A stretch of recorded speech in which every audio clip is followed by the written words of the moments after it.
Welcome to the New Thinking for a New World podcast, where we explore the most pressing issues that are challenging and changing our societies. We are looking for new thinking and new solutions wherever we can find them. Listen as host Alan Stoga, the Tällberg Foundation's chairman, challenges his guests for analysis, ideas and actions. Together, we can help make our world at least a bit better.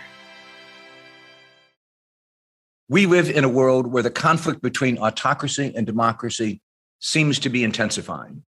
Speaking truth to power has never been more important or perhaps more dangerous. I am Alan Stoga, chairman of the Tällberg Foundation, and I recently had the opportunity to host a conversation among three people who know those dangers. Sitawa Namwalie, Kenyan poet and performer, Shahidul Alam, Bangladeshi photographer and political activist, Jared Genser, American human rights lawyer. Listen as they discuss the challenges and dangers of democracy under pressure. We're going to start with a poem. So this particular poem actually comes out of the post-election violence in Kenya in 2007-2008. And it is called Names of the Dead. And I'm going to begin by calling some of the names, some of the dead, because they are part of the poem. James Odhiambo, 24 years, petrol attendant, Kakamega. Lucas Sang, adult, athlete, runner, Rift Valley. Cheriot Koskei, adult, Rift Valley. George Kibogo, adult, Kiambaa, Eldoret.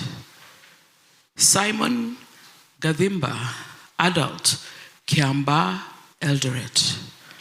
Margaret Wanjiru, adult, Kiambaa, Eldoret. Anne Wanjiru, 10 years, Kiambaa, Eldoret. Joyce, 1 year, Kiambaa, Eldoret. Names of the dead. I collect names of the dead, names of the 1,300 dead. Let other people amass land, cars, shoes. Let them boast about those things. It is me who will save the names of the dead, the names of the lives we destroyed. In the aftermath of primitive pride, toxic adults reverted to childish games. Blatant, discolored with rage, they refused to follow rules, stole the people's election, and then stood firm, blameless, clean. When the buildings stopped burning, when machetes were blunted, when packs of hunting gangs dispersed, when fear receded, when tempers abated, and the smoke finally drifted away, 1,300 lay dead. And we looked on the work of our hands, unrepentant. Not an ounce of regret furrowed our brow. Instead, we shouted, "Forget, forget, forget. Their names we must forget." I collect the names of the dead, the names of the 1,300 dead. Let other people amass cars, land, shoes. Let them preen about those things. It is me who will save the names of the dead, the names of the lives we destroyed. Names come to me from unexpected places. Slowly, slowly, one by one, they slip past offended silence, glide knife-like through indifferent kindness. Soundless, they must avoid detection. Shh. Some others arrive banging, loudly wailing, insistent, inconvenient. They won't be silenced. No matter how they appear, I place them in jars with infant tenderness, line them along shelves, lids shut tight. They cannot escape. Or worse, get stolen by those who hide the names of the dead, by those who vanish names like trails of smoke. No names, no sin.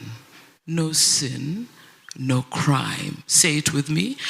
No names, no sin, no crime. No names, no sin, no crime. Thank you.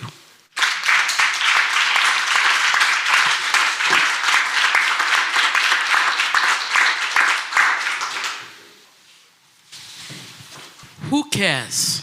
We have such a distinguished panel here, two people on two different sides of the who cares spectrum. Yeah? And one of the interesting things for me is watching the changes in speaking truth to power. In the 1980s and 1990s, when we had what I consider real dictators, it was incredibly dangerous and incredibly effective when you spoke up. It has changed so that very often you're speaking and they let you speak, and it doesn't matter that much, but then sometimes it matters. And then there's another change that I've noticed in that the public are also not as receptive sometimes to the efforts that you're making as somebody who speaks truth to power. So we're going to begin with you. Tough one after that to take it on. But I would like to step back a little bit in the sense that if it is a situation where you're trying to bring about a change and there is power and entity on the other side, you need to take stock. You need to, beyond the emotions, beyond the passion, you need to take a cool, calculated look at what resources you have, how you fight. If you're to fight, you fight to win. And I'm not a great believer in fighting for the sake of fighting. I think you tend to go for a result. And we look to see what they have. And in all our situations, pretty much, they have money, they have muscle. There's something else which we don't always take into account. They have a huge asset, shamelessness. It is a very powerful asset because not having it limits us in many ways. There are things you simply cannot do because it's shameful. You wouldn't do it. But if you're shameless, suddenly you're liberated. You have an ability that others do not have. And one has to need to be able to deal with that as well.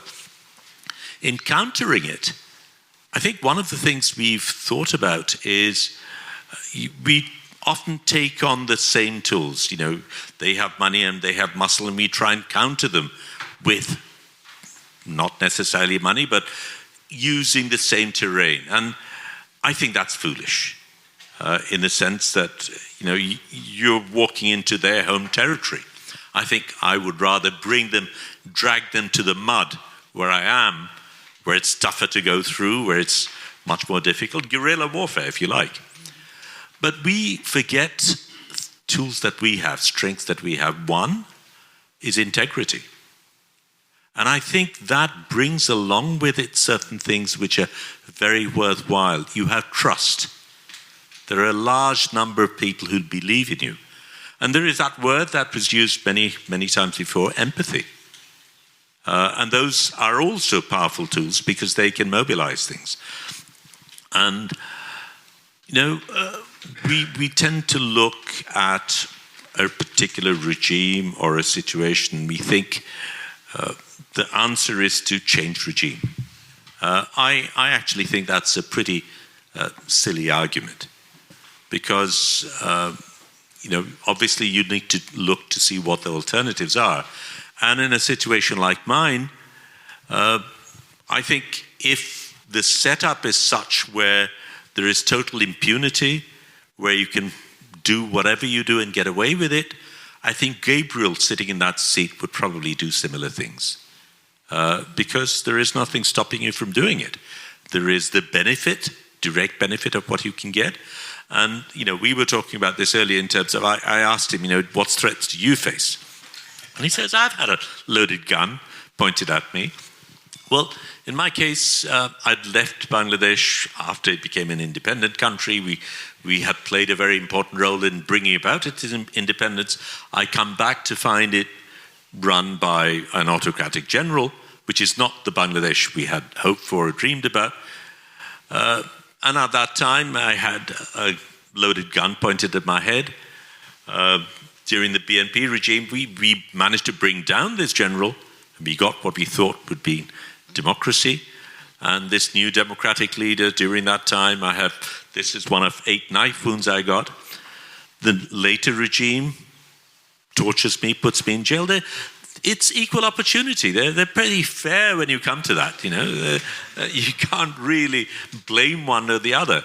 So this is what happens. So unless you actually have in place a systemic shift, I do not believe regime change in itself is going to achieve things. So while we hate the people who are there, I think merely getting rid of them is a very short-sighted goal.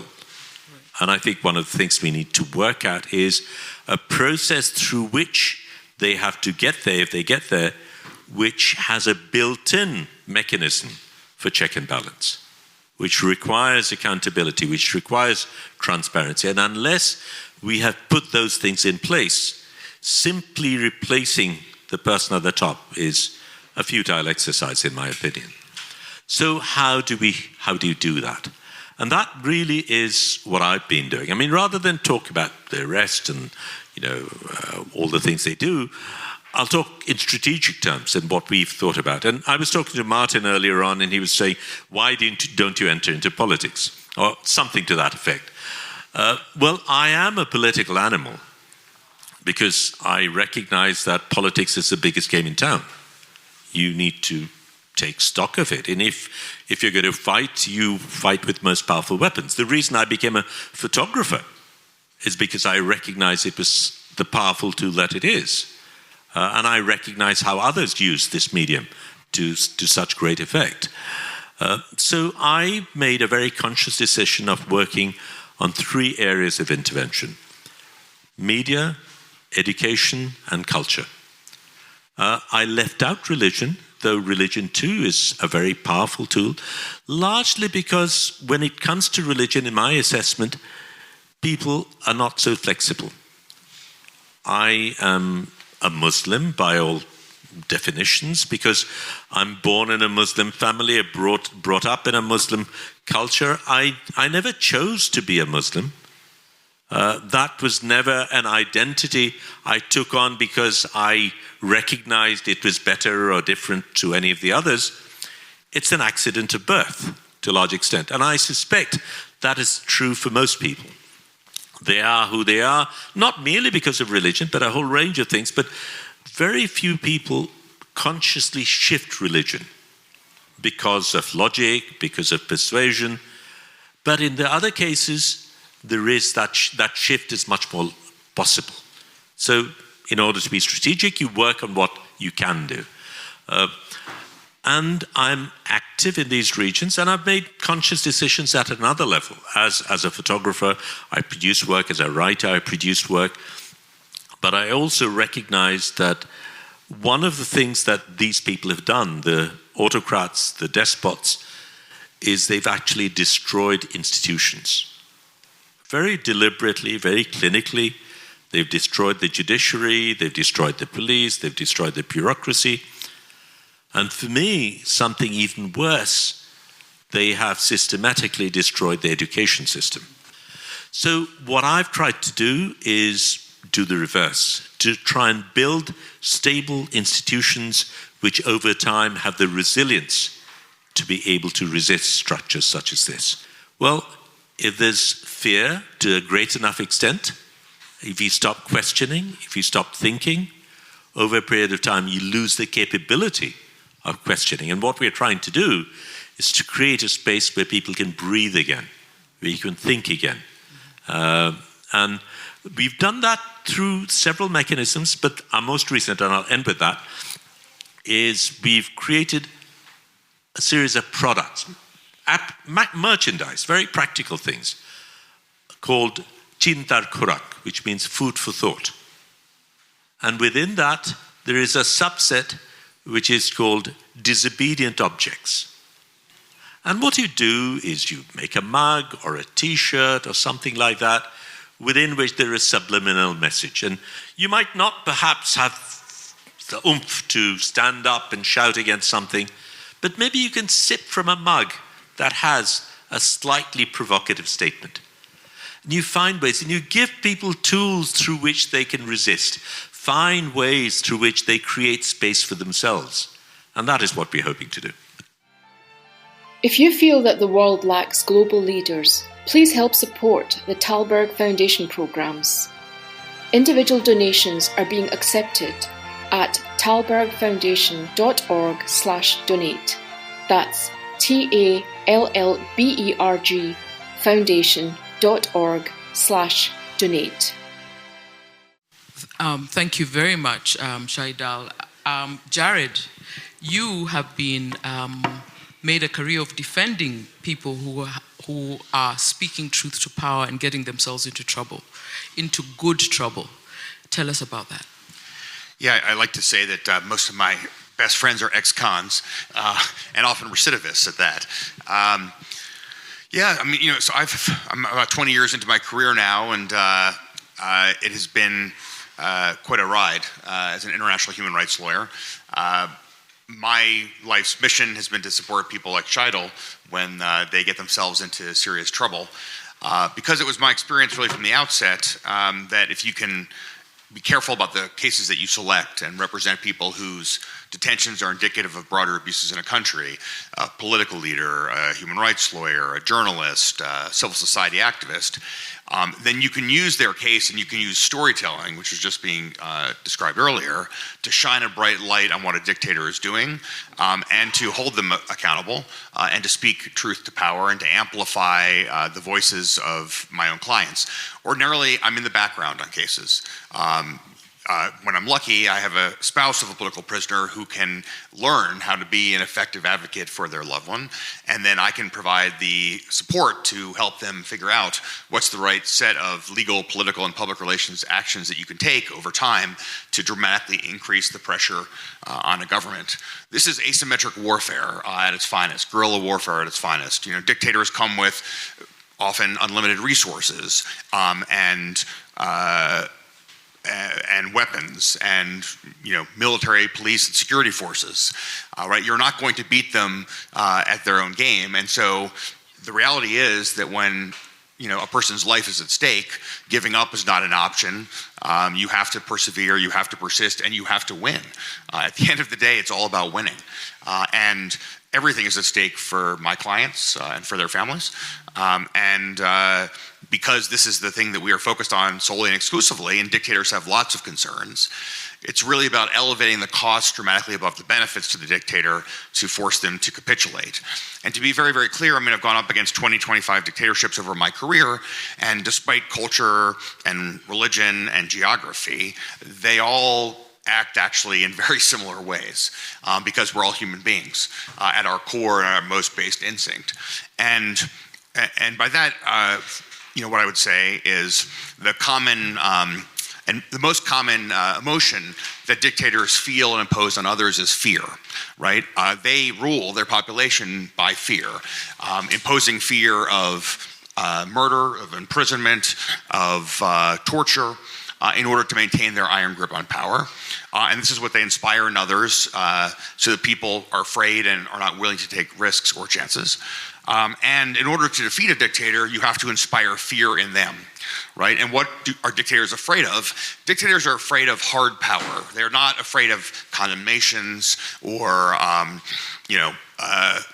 even necessarily protests or otherwise. They fear the possibility of justice and accountability. They fear losing power. They fear their families being targeted. They fear their corrupt assets being seized and taken from them.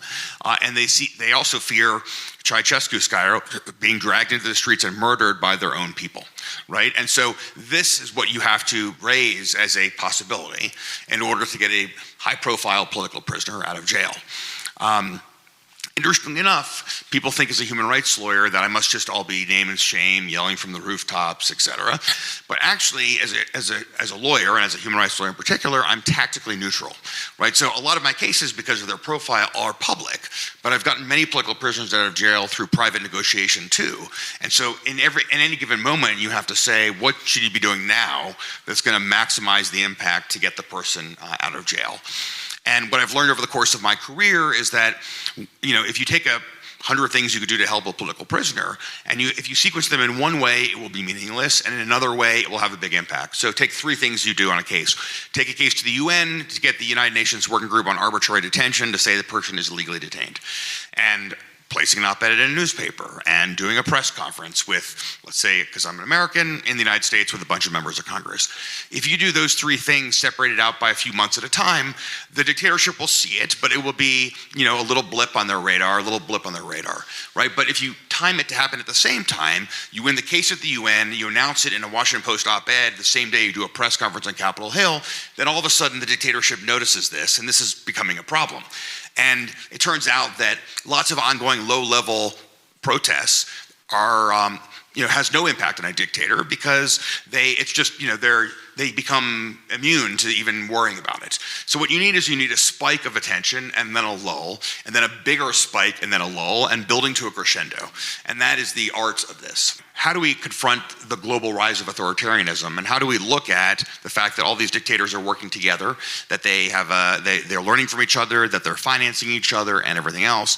And we need that kind of effort to be undertaken by the international community and those who are on the democratic side of the spectrum.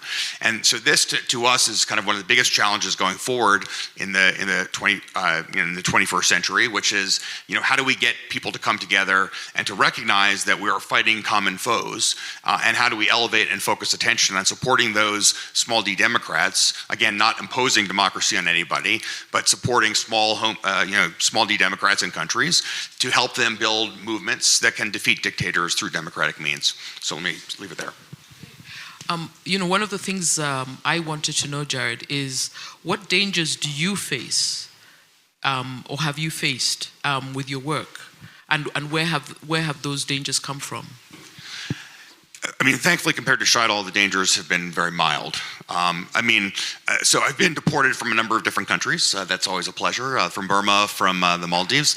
I was in Cambodia in December with one of my clients who was facing life in prison on treason charges, and we did a press conference after the trial outside of the courthouse, and later that day, the police publicly accused me of illegally trying to coerce the judiciary through my public comments. Luckily, they didn't detain me. I only go to a place if I'm pretty sure they're not going to detain me. Hun Sen has been in power for many years in Cambodia. He doesn't arrest white foreigners, thank God. But when I got back to the United States, I was then barred forever. Literally, the word was forever from returning to Cambodia. Again, I try to only take calculated risks when I do these kinds of things. Thank you very much. Okay, Shahidul, you mentioned, you talked about regime change not being the answer. And I actually agree with you. When we finally got rid of our dictator in Kenya, the people who came into power were the people who had fought in the trenches for this beautiful new, democratic rainbow that they were supposed to usher in. And we knew each one of them, and we trusted them, we'd worked with them for many years. And they came in, and literally the next day, they were doing exactly the same thing. They reneged on the vision, and it was about self-interest and how many Mercedeses they could each get, and et cetera, et cetera. And then you also talked about basically integrity measures that to help in terms of selecting the leaders. I'm quite despondent. Can you talk a little bit more about that and give me some hope? Yeah, I think one needs to recognize the process through which these things happen. Revolutionaries are led by people who lead revolutions. It's not the same skill set to lead a revolution and to manage a country. And people need to recognize that. Sadly, it is the revolutionaries who end up being put in a situation to run a state. And they do not have sufficient insight or knowledge or humility to recognize that they might well not be the right people. And there often are good people around them who could do that. But of course, they will not move away to allow that to happen. But for me, there is hope in a very different space. While all this was going on, while I've, to a very large extent, given up pretty much on the political parties, I've not given up on the students. I've not given up on the youth at large. And the real heroes of my country are not the prominent people, but our migrant laborers, our garment workers, our farmers in the field, not only in terms of what they believe in, but they are actually the people who generate the wealth of my nation. People like me who are privileged because of what they have done. You know, I've studied overseas, but I have a family photograph with lots of cousins. I noticed at one point I was the only one in the country. Everyone else had the benefit of pre-government education and all the perks which had been given to them by those very people who were treated the worst by my nation. And I think those are the people we still can rely upon because they've not given up. And I'll give you a very easy, well, for me, a very poignant example. After I got picked up and tortured and eventually released on the 6th bail attempt, I was still very much the pariah, and no one would come near us. You know, we lost all our clients. Obviously, I was, very toxic. No one would talk to me. A CEO rang me on a landline to say, "Sorry, Shahidul, nothing personal, but it's too dangerous for me to answer your phone call." Yeah? So that's how it was. We had to move from the office where we were, which was my parental home, to go to another place because that place was no longer safe enough for us. But in this new place, I'm walking out of the office, and there's a young woman, subaltern, with a baby, newborn baby, who comes up to me and says, "I want you to bless my child. I want him to grow up to be as brave as you."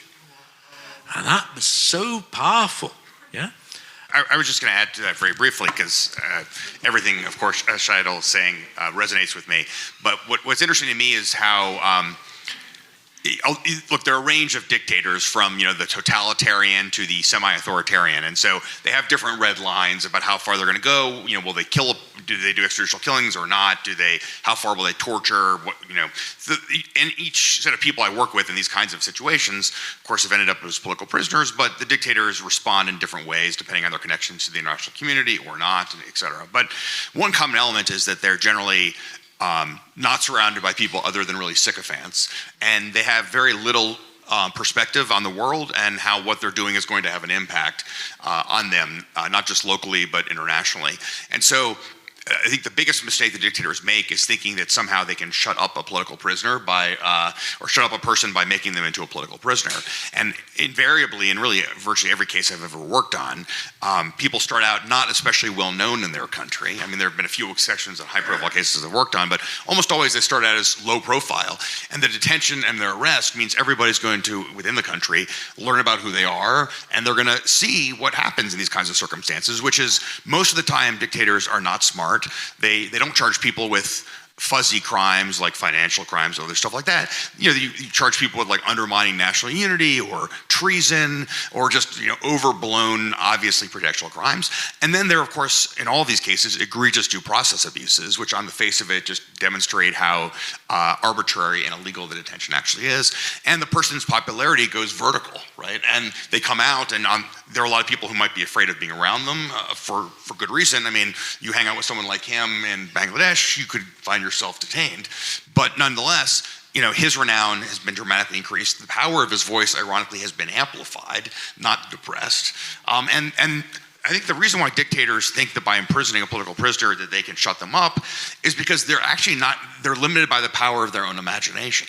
They don't actually believe or realize that there are some people in the world who will do something because it is the right thing to do, and it doesn't matter what you do to them. They're not going to betray their own values, their own integrity, or their own commitments. And the power of the human idea remains the most contagious virus in the world. Great. Thank you very much. Let's open up to questions, comments. One of the things that you both have talked about is that change comes when you combine passion with strategy and systemic change.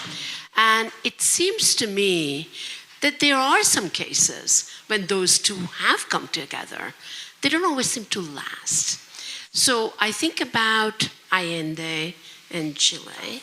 I think about Gandhi, who is a big strategist, not just with the passion and moral clarity. So when do you think that those two do come together, and when do they last? Or do they last? Because it does seem to me that all said and done, Mandela is an example of somebody who is passionate, committed, and then the new government comes in, as it happened in Kenya. It actually went back the worst way. So we didn't prepare enough people. Is part of it about not having enough people around a cause to actually create systemic change, to make it last? What is it that makes things last between voice that actually is not heard and then the voice that's heard, and then it remains as a systemic change? Well, leadership is sexy. You have an iconic leader, you follow, they lead by example, which is all nice and it's very good for motivation. That in itself does not provide systemic change. And I think that is where we need to really think long term, in the sense that unless you have looked at systemic shifts, you've not really made, you make the headlines, you get the sound bites, but there's really very little substantial gain. Which is why what I'm doing is very different in that sense, because unless you actually are able to intervene in the processes, you're not going to leave behind a substantial shift. And that requires not only long-term thinking, but it also requires the people that you lead to understand that the quick fix is not necessarily the best answer, and that there are things that may well take much longer, but will, hold out to a much substantial thing. But you can do it. I think we also underestimate our own power in many situations, and we let ourselves down. It is fear, and certainly fear is contagious, but I think courage also is contagious. Yeah, I'll just add very briefly on top of that it comes back to storytelling. If you talk about the situation in Bangladesh, or you talk about the situation in Ukraine, that's one thing, and people, very quickly will sort of doze off because, terrible stories of suffering in an abstract sense are not compelling and don't keep people's attention. But you put a story like Shahidul's story and tell his story as a journalist and what he does and show the photographs and say, how could a guy like this be in jail? Then that takes the entire challenge of addressing the ongoing and major issues in Bangladesh, and it brings it to life in the form of one person. And that can go a long way to, I think, advancing human empathy. So I think that there's a lot of reasons to be cynical about politics and to be cynical about the challenges we face in the world, but there's also a lot of reason to have hope. And I think that, even as people struggle to achieve democracy and human rights for their own countries, by being allies to people like Shahidul to help amplify their voices, right? That has a dramatic impact on human behavior. This is Alan Stoga. I want to thank Sitawa, Shahidul, and Jared for this conversation, as well as for the work that they are doing in their own countries, as well as around the world. Thank you for joining us. Please rate our show on Apple Podcast and subscribe. Meanwhile, you can find us on Facebook, Twitter, and Instagram. Or you can subscribe to our newsletter at tällbergfoundation.org to learn more about our work. That's TALLBERG foundation.org. Thank you, and we'll be back again next week for another episode of Tällberg's New Thinking for a New World. This podcast was brought to you through the generous support of SNF, the Stavros Niarchos Foundation.